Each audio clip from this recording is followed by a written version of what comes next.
All right, here we go. Today we're talking about the Yeti 160e. It is Yeti's very first e-bike, and they took their sweet time making this thing. They say that it's so that they could get it right. So did they? We're not going to cover all of the geometry and specs, just go Google that. Couple key features on this bike. It is a 160mm rear, 170mm front e-bike. It uses the Shimano EP8 motor.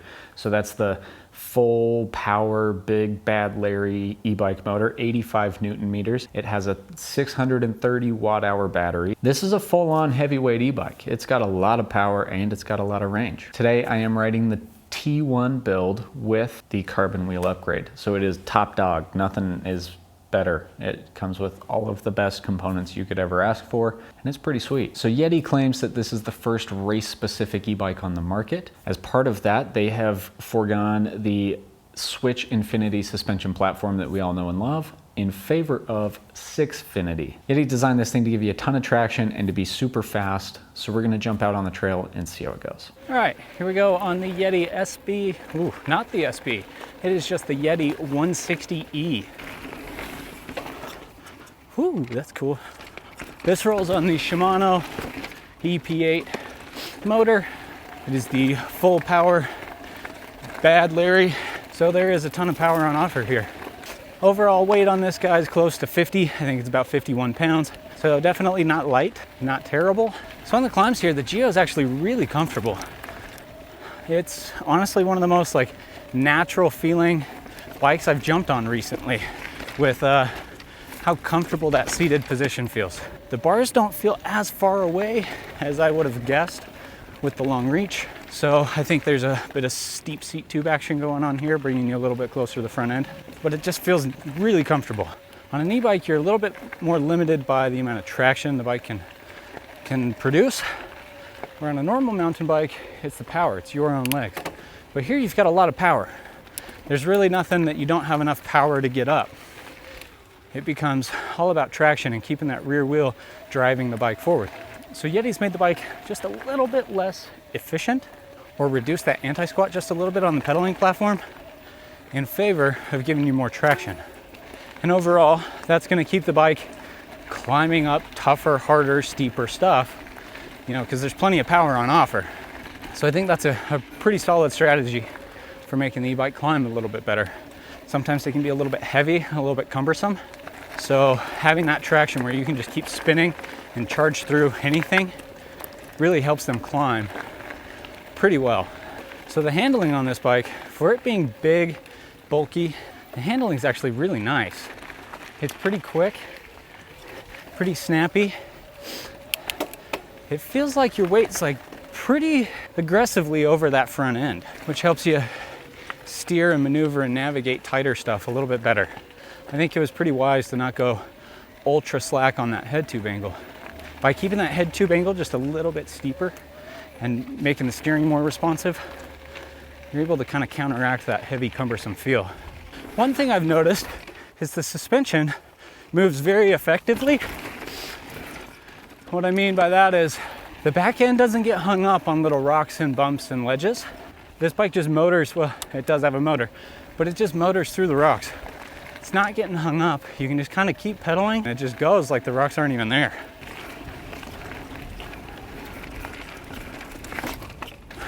Woo-hoo-hoo.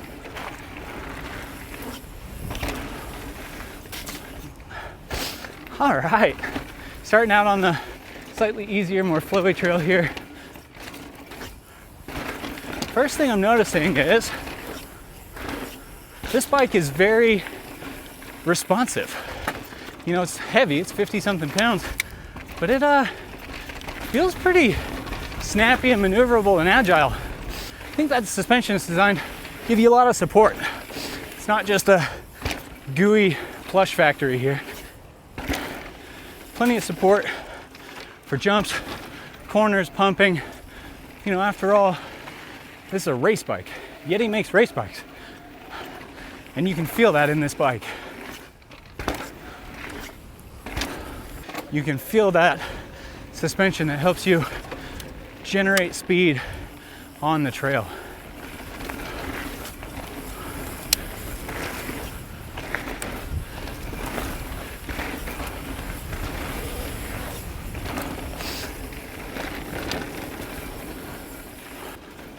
So just like on the climbs, where you're up over the front of the bike just a little bit more because of that slightly steeper head tube angle, that keeps the bike pretty responsive. And I think it's in an effort to kind of counteract, a big, heavy, bulky bike. I do feel like my weight is kind of over the front of the bike, maybe a bit more than I'm used to, especially riding the bikes I have been recently. But it does make the bike just feel really lively, responsive, snappy. I don't feel sketched out by it. I don't think it's that steep, but I think it's just enough to kind of counteract that big, bulky e-bike feel. I even noticed the first couple of corners out today, I was oversteering quite a bit. I could feel myself steering just a little too much, cutting the corners just a little too tight. Woo! That was deep. Goodness gracious.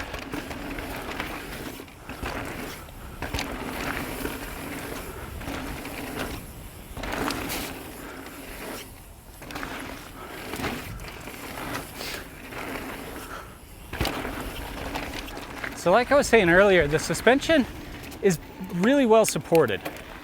It's not ultra plush and it doesn't feel harsh. It just kind of sits in the middle. It's very well supported the entire way through the stroke.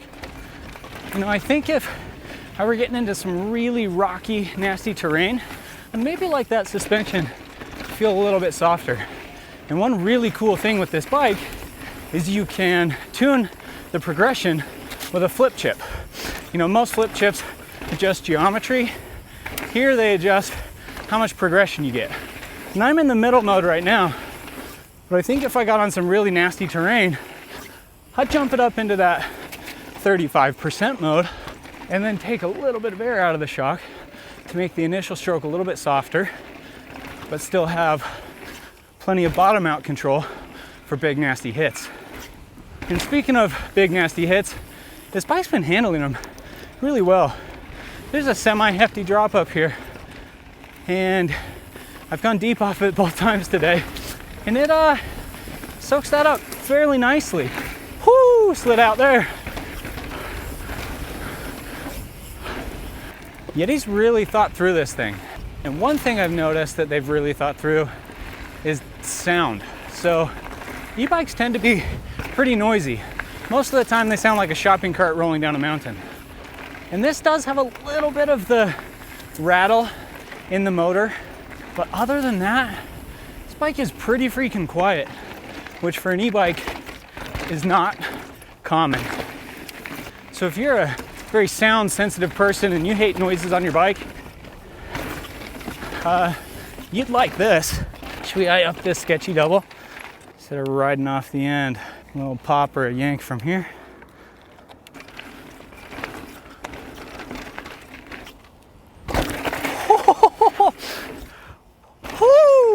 Oh, overshoot of a lifetime right there.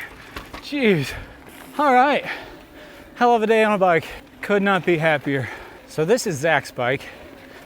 And I might just skip town, head to Mexico and keep this thing.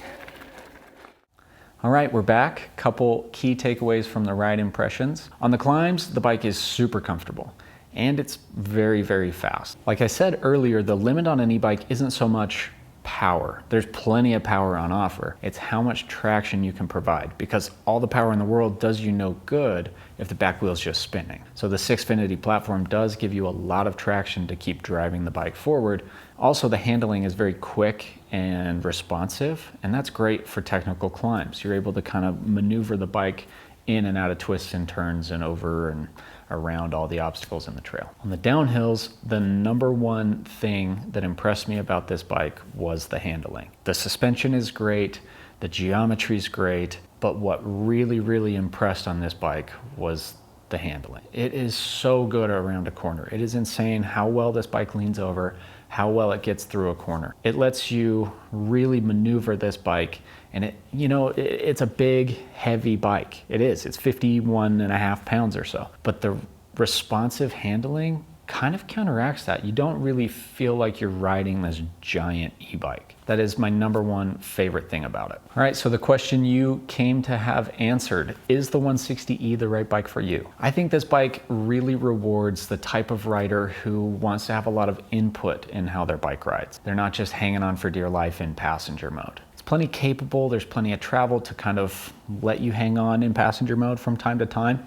But I think you're missing out on a lot of what this bike has to offer if you're doing that. This bike is so good at pumping, so good at cornering. If you've got a little lip, it's actually very good at jumping. So it's just a very responsive, fun ride. I think about Jared Graves. He had a lot of input in designing this bike. Jared raced downhill, 4-cross, BMX, EWS. The dude's a racer, and he raced a very wide variety of disciplines. And I think that comes through in this bike. So final takeaway on the 160e, I think the long wait was worth it. So thanks for sticking around. See you next time.